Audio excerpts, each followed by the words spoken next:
ကျွန်တော်ရွှေတောင်ရန်ကမ်းခြေကနေဘယ်လိုသွားနေရကျွန်တော်တို့ကြောက်ဖြာကိုသွားနေတာဖြစ်ပါတယ်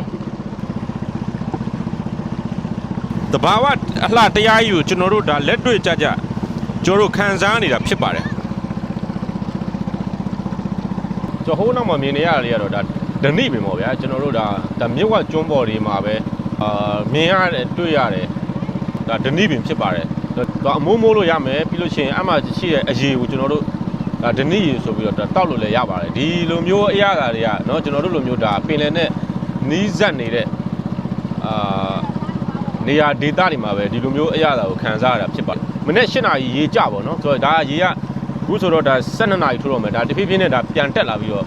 ဒါကျွန်တော်တို့ဒါပြန်လာတဲ့အချိန်ဆိုရင်တော့ဒါပင်လယ်ကြီးနဲ့ကန့်ကျင်ဘက်ကိုဒါကျွန်တော်တို့ပြန်လာနေရပါတော့ဒီဘက်ကိုသွားလို့ရှိရင်ပင်လယ်ဒါဒီဘက်ကိုသွားလို့ရှိရင်ဒါစိုက်ခင်းနေပေါ့အိုးမိုက်တဝေးနော်ဒါတဘာဝနော်ဒါဒီရေတော့ဟိုနဲ့ပတ်သက်ပြီးတော့ဒါထိမ့်သိမ့်ထားတဲ့အပင်တွေဖြစ်ပါတယ်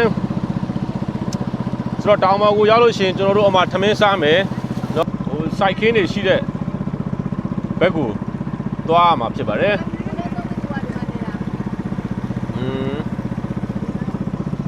ကျွန်တော်တို့ဒါ꿰လာပြီပေါ့နော်ဆိုတော့ဟိုဘက်ကကျတော့ချောင်းမကြီးနဲ့နီးတော့ထိစပ်တဲ့နေရာများတဲ့အခါကျတော့ရေကအရန်ကြည်တယ်ပေါ့နော်ဒီဘက်ကကျတော့ဒါလည်းပင်လေရေပါပဲဒါပေမဲ့သူကနည်းနည်းလေး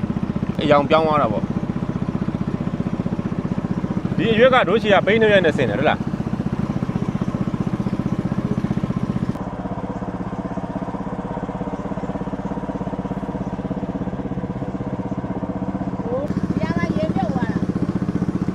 ဘာကိစ္စမျိုးလို့ဟိုးဘာငဲ့အင်ဂျင်ဓနိပင်လေ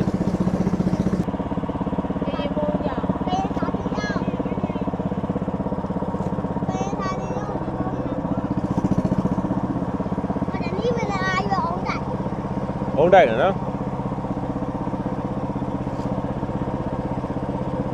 ဒီနေရာလေးကအထူးဆန်းဆိုတဲ့ခါကျတော့